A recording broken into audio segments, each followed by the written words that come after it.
शङ्कराचार्यस्य जन्म केरलराज्ये कालडिग्रामे अभवत्। तस्य पिता शिवगुरुः, माता च आर्याम्बा।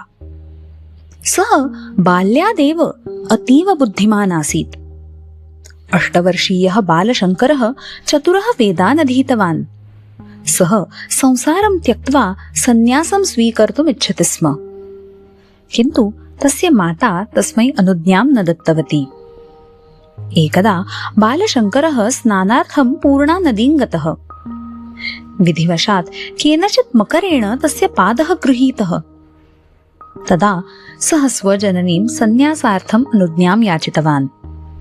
अन्ते जनन्या अपि अनुमतिः दत्ता। किन्तु अहो आश्चर्यम्, तत्क्षणे एव शङ्करस्य पादः मुक्तः। ततः परं सः संसारं त्यक्त्वा सन्न्यासी अभवत्।